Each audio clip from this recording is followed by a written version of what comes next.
ইতিমধ্যেই বেরিয়ে আসলো আজকের বিশেষ বিশেষ সংবাদ। শুরুতেই দেখে নিব আজকের সংবাদ শিরোনাম। হিংসার ওষুধেই তাচ্ছিল্য করবেন না, অক্সফোর্ড নিয়ে অবশেষে মুখ খুললেন মমতা। 180টা আসন এনে দিন, মুখ্যমন্ত্রীকে পদ ছাড়া করুন, তমলুক থেকে বার্তা শুভেন্দু অধিকারীর।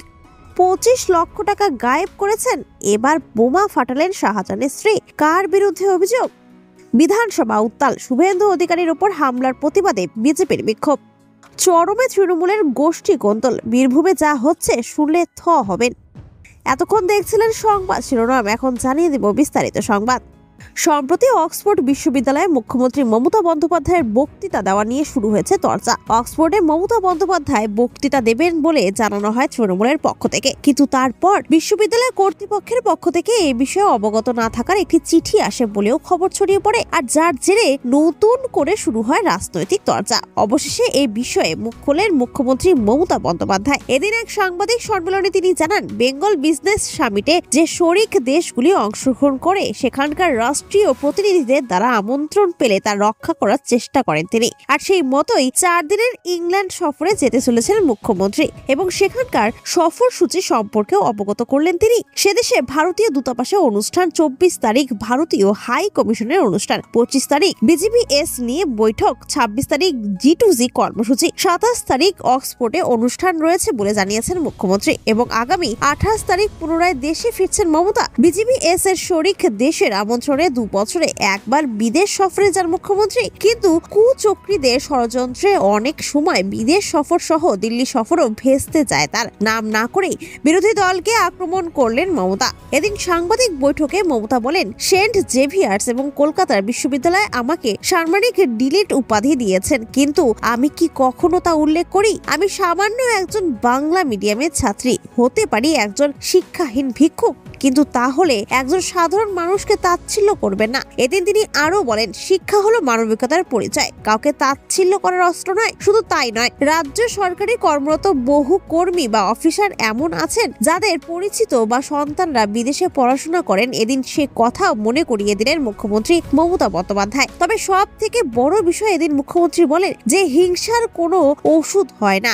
এরই পাশাপাশি নাম না করে বিরোধীদের কটাক্ষ করেন মমতা। তিনি বলেন, বাম, অতি বাম কিংবা তথাকথিত সাম্প্রদায়িক দলের মধ্যে কোনো পার্থক্য নেই যারা বিভাজনের রাজনীতি করছেন। কেন্দ্রীয় সরকারের উদ্দেশ্যে মুখ্যমন্ত্রী বলেন, এর আগে চীন, শিকাগো ইত্যাদি বেশ কিছু জায়গায় যাওয়ার জন্য ছাড়পত্র দেয়নি কেন্দ্র। শুধু তাই নয়, দিল্লির একটি শিক্ষা প্রতিষ্ঠানে তার বক্তৃতা দেওয়ার নিমন্ত্রণও খারিজ করে দেওয়া হয়। পাশাপাশি তিনি উল্লেখ করেন, তিনি বা তার সরকার সব ক্ষেত্রে সকলকে ছাড়পত্র দিয়ে থাকে। তবে এবার লন্ডনের অনুষ্ঠানে যাওয়ার ক্ষেত্রে কেন্দ্র ছাড়পত্র দিয়েছে বলে জানান মমতা বন্দ্যোপাধ্যায়।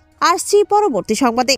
তমলুকে বিজেপির মিছিলকে এদিনই অনুমতি দিয়েছিল কলকাতা হাইকোর্ট। পুলিশ অনুমতি না দেওয়ায় বিজেপি আদালতের দ্বারস্থ হয়েছিল। বৃহস্পতিবার বিচারপতি তীর্থঙ্কর ঘোষ বিজেপির মিছিলের অনুমতি দেন এবং একাধিক শর্ত বেঁধে দেন। আর সেই শর্ত মেনেই তমলুকে মিছিল করলেন রাজ্যের বিরোধী দলনেতা শুভেন্দু অধিকারী। পূর্ব নির্ধারিত সূচি অনুযায়ী হাইকোর্টের সমস্ত শর্ত মেনে এদিন দুপুর 1টা থেকে 2:30 পর্যন্ত মিছিল পর্ব সারলেন শুভেন্দু ও তার দলীয় সমর্থকেরা। এদিন তমলুকে রাজবাড়ী ময়দান থেকে হাসপাতাল মোড় পর্যন্ত হয় এই মিছিল। মিছিলের অগ্রভাগে নেতৃত্বে ছিলেন নন্দীগ্রামের বিধায়ক। মূলত হিন্দু হিন্দু ভাই ভাই স্লোগান ও পোস্টার হাতে নিয়ে এই মিছিল সারেন শুভেন্দুরা। বার্তা একটাই, এবার রামনবমীর মিছিল হবে বিরাট ভাবে।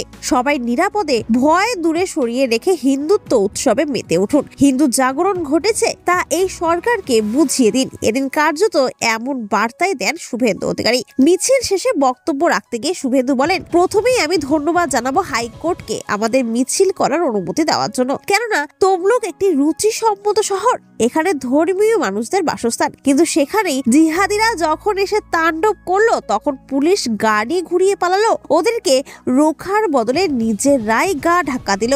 তাই এ রাজ্যের সনাতনীরা তখনই মুক্তি পাবেন যখন মুখ্যমন্ত্রী প্রাক্তনী হবেন। তাই শপথ নিন, যেরকম ভাবে এখান থেকে প্রধানমন্ত্রীকে 2টি লোকসভা দিয়েছেন আপনারা, সেরকম ভাবে বিধানসভায় দিতে হবে 180টি আসন, তাহলে এই মুখ্যমন্ত্রী করবেন পদত্যাগ। আর এ রাজ্যের হিন্দুরা শান্তিপূর্ণভাবে সবকটি হিন্দু অনুষ্ঠান রীতি মেনে চলতে পারবেন। এদের কার্যত এইভাবেই তমলুকের উদ্দেশ্য বার্তা দিলেন শুভেন্দু অধিকারী। আর রামনবমীর জন্য তৈরি থাকতে বললেন সকলকে। এদিন মূলত আদালতের নির্দেশ মেনে 1000 জন দলীয় সমর্থককে সঙ্গে নিয়ে মিছিল করেন তারা। এই সপ্তাহের শেষের দিকে হলদিয়াতে রয়েছে তার আরো এক সভা।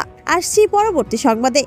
বিগত প্রায় 1 বছর ধরে জেলবন্দি সন্দেশখালীর বাঘ শেখ শাহজাহান সম্প্রতি তার বিরুদ্ধে জেল থেকে ফোন করে এক ব্যবসায়ীকে হুমকি দেওয়ার অভিযোগ উঠেছে। সন্দেশখালীর সরবেরিয়া নিবাসী মণ্ডল পরিবার এই অভিযোগ এনেছে। বুধবার সে কথা সামনে আসতে পাল্টা বিস্ফোরক অভিযোগ করলেন শাহজাহানের স্ত্রী। জেলবন্দি শাহজাহানের বিরুদ্ধে ফোন করে হুমকি দেওয়ার অভিযোগ আনেন রবিন মণ্ডল নামের এক ব্যবসায়ী। তাদের জমি দখল করে সরবেরিয়ার শেখ শাহজাহান মার্কেট হয়েছে বলে অভিযোগ। রবিন দাবি করেন গত 15ই মার্চ শাহজাহান অনুগামী মফিজুল মোল্লা ফোন করেছিলেন। সেই ফোন করার পর নিজের পরিচয় দিয়ে তাকে হুমকি দেন সন্দেশখালীর বহিষ্কৃত তৃণমূল নেতা শেখ শাহজাহান। ইতিমধ্যে এই নিয়ে সিজিও কমপ্লেক্সে গিয়ে ইডির কাছে চিঠি দিয়েছেন রবিন। এদিকে গতকাল এই কথা প্রকাশ্যে আসতে পাল্টা সুর চড়িয়েছেন শাহজাহানের স্ত্রী তসলিমা বিবি। তার অভিযোগ, শাহজাহানের মাছের ব্যবসা দেখাশোনা করতেন রবিন, সেখান থেকে প্রায় 25 লক্ষ টাকা সরিয়েছেন। এখন কারচুপি ধরা পড়ে যাওয়ার পর শাহজাহানের বিরুদ্ধে ভুয়ো অভিযোগ আনছেন। এ নিয়ে গতকাল নিয়াজঘাট থানায় অভিযোগ দায়ের করেছেন তসলিমা। কিন্তু প্রশ্ন উঠছে, এত বিপুল পরিমাণ টাকা সরিয়ে নেওয়া হলেও এতদিন পর কেন পুলিশের অভিযোগ করলেন শাহজাহানের স্ত্রী? কেন রবিন মণ্ডল মুখ খোলার পর তার বিরুদ্ধে থানায় অভিযোগ দায়ের করা হলো? আগে কেন পুলিশকে এই বিষয়ে জানানো হয়নি? অন্যদিকে শাহজাহানের ফোন করে হুমকি দেওয়ার সম্পূর্ণ ঘটনার বিবরণ দিয়ে রবিন বলেন, মফিজুল মোল্লা শেখ শাহজাহানের অনুগামী, ওর মাছের আড়তে কাজ করত। ও হঠাৎই বলে, ভাই ফোন করেছে, কথা বল। আমি তখন ফোন ধরে জিজ্ঞাসা করি, কে বলছেন? উল্টো দিক থেকে তখন উত্তর আসে, আমি শেখ শাহজাহান বলছি। এরপর বলে, খুব বার বেড়েছিস, মার্কেট নিয়ে তোরা অতি বাড়াবাড়ি করছিস, তোদের বাড়ি ঘর ভাঙচুর করব, বোমাবাজি করে দেব, বাড়ি থেকে বেরোনো বন্ধ করে দেব। ইতিমধ্যে এদিকে এই ঘটনা জানিয়ে চিঠি দিয়েছেন সন্দেশখালী নিবাসী রবিন। আসছি পরবর্তী সংবাদে। পশ্চিমবঙ্গ বিধানসভায় বৃহস্পতিবার চরম উত্তেজনা সৃষ্টি হয়। রাজ্যের বিরোধী দলনেতা শুভেন্দু অধিকারীর বারুইপুর অভিযানকে কেন্দ্র করে বিজেপি বিধায়কদের বিক্ষোভে উত্তাল হয় অধিবেশন। শুভেন্দুর উপর হামলার অভিযোগ তুলে বিজেপি বিধায়করা ওয়েলে নেমে কাগজ ছিঁড়ে বিক্ষোভ দেখান এবং কালো পতাকা দেখিয়ে প্রতিবাদ জানান। বিজেপির দাবি, বারুইপুরে শুভেন্দু অধিকারী সহ 50 জন বিধায়কের উপর হামলার চেষ্টা করা হয়েছে, অথচ পুলিশকে আগে থেকেই জানানো হয়েছিল বিজেপির কর্মসূচির বিষয়ে। বিজেপি বিধায়ক শঙ্কর বিধানসভায় দাবি করেন, রাজ্য সরকারের পক্ষ থেকে এই বিষয়ে আনুষ্ঠানিক বিবৃতি দিতে হবে। কেন বিরোধী দলনেতার উপর এই হামলা হলো তার ব্যাখ্যা চাই আমরা। বিজেপির দাবির বিপরীতে তৃণমূল কংগ্রেসের চন্দ্রিমা ভট্টাচার্য এবং অপূর্ব সরকার জানান, ওরা নির্বোধ, তারা কি করছেন তা নিজেরাই জানেন না। স্পিকার বিমান বন্দ্যোপাধ্যায় বলেন, ওরা চেয়ার পাওয়ার জন্য বড় বেশি অধৈর্য হয়ে গিয়েছেন। গণতন্ত্রে এভাবে চেয়ার পাওয়া যায় না। বিজেপি বিধায়করা কালো রুমালকে কালো পতাকা হিসেবে ব্যবহার করে প্রতিবাদ জানান। এছাড়া বিধানসভার কার্য বিবরণীর কাগজ ছিঁড়ে এবং টানা 32 মিনিট ধরে স্লোগান দিয়ে তারা বিক্ষোভ দেখান। শুভেন্দু অধিকারীর নেতৃত্বে স্পিকারের বিধানসভা কেন্দ্র বারুইপুরে একটি প্রতিবাদ মিছিলের আয়োজন করা হয়েছিল। ওই একই দিনে মহিলা তৃণমূল কংগ্রেসের 2টি কর্মসূচি ছিল, যা রাজনৈতিক উত্তেজনা সৃষ্টি করে। এরই জেরে বিধানসভায় বিজেপি বিধায়করা বিক্ষোভ দেখান এবং রাজ্য সরকারের কাছে সরকারি বিবৃতি দাবি করেন। এই রাজনৈতিক সংঘাতের পরবর্তী পদক্ষেপ কি হবে তা নিয়ে এখন নজর থাকবে রাজ্য সরকারের ও বিরোধী দলের প্রতিক্রিয়ার।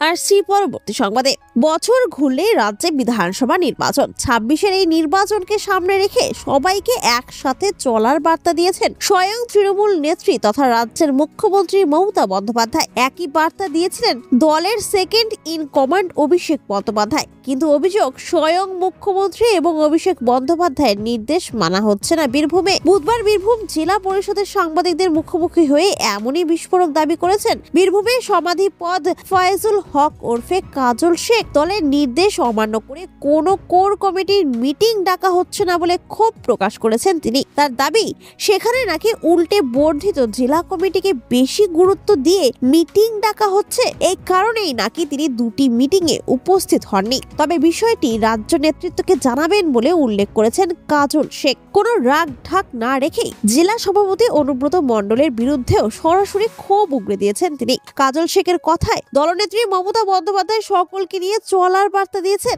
একই বার্তা দিয়েছেন অভিষেক বন্দ্যোপাধ্যায়। মমতা বন্দ্যোপাধ্যায় যে কোর কমিটি গঠন করে দিয়েছিলেন, সেই কমিটিকে নিয়ে মাসে অন্তত দুটি মিটিং কোর্ট নির্দেশ দিয়েছিলেন তিনি। একই সাথে বোলপুর, সিউড়ি এবং রামপুর হাটেও মিটিং ডাকার নির্দেশ দিয়েছিলেন। কাজল শেখের অভিযোগ, তৃণমূল সুপ্রিমোর সেই নির্দেশ মানা হচ্ছে না। তিনি জানিয়েছেন, গত বছরের ডিসেম্বর মাসে শেষবার মিটিং ডাকা হয়েছিল রামপুর হাটে। তবে সিউড়ি মহকুমায় এখনো কোনো মিটিং ডাকা হয়নি। কিন্তু সিউড়িতে কেন কোনো মিটিং ডাকা হচ্ছে না তা তিনি বুঝতে পারছেন না বলেই জানিয়েছেন কাজল। কাজল শেখের আরো অভিযোগ, গত পঞ্চায়েত এবং লোকসভা নির্বাচন পরিচালিত হয়েছিল এই কোর কমিটির নেতৃত্বে। তাতে ভালো সাফল্য পাওয়া গিয়েছিল, কিন্তু যারা তাদের সঙ্গে লড়াই করেছিল তাদের নাকি গুরুত্ব বা সম্মান কিছুই দেওয়া হচ্ছে না। তৃণমূল নেতার কথায়, সামনে বিধানসভা নির্বাচন, আমরা 11টি আসনে জয়লাভ করব ঠিকই, তবু কোর কমিটির মিটিং ডাকা উচিত বলে আমরা মনে করি। প্রসঙ্গত, তৃণমূলের বীরভূম জেলা সভাপতি অনুব্রত মণ্ডলের জেল মুক্তির পর তাকে কোর কমিটিতে অন্তর্ভুক্ত করেন খোদ মুখ্যমন্ত্রী। ওই কমিটিতে অনুব্রত ছাড়াও আগে থেকেই ছিলেন সভাধিপতি কাজল শেখ, সিউড়ির বিধায়ক বিকাশ রায়চৌধুরী, লাভপুরের বিধায়ক অভিজিৎ সিংহ ওরফে রানা, বোলপুরের বিধায়ক কারা মন্ত্রী চন্দ্রনাথ সিনহা, ডেপুটি স্পিকার রামপুর হাট বিধায়ক আশিস বন্দ্যোপাধ্যায়, সুদীপ্ত ঘোষ। কিন্তু অনুব্রত জেল থেকে বেরোনোর পর গত বছরের নভেম্বর মাসে বোলপুরে এবং ডিসেম্বর মাসে রামপুর হাটে শেষবার কোর কমিটির মিটিং ডাকা হয়। কিন্তু তারপর সিউড়িতে আর কেন কোর কমিটির মিটিং ডাকা হয়নি বলে ক্ষোভ প্রকাশ করেছেন কাজল।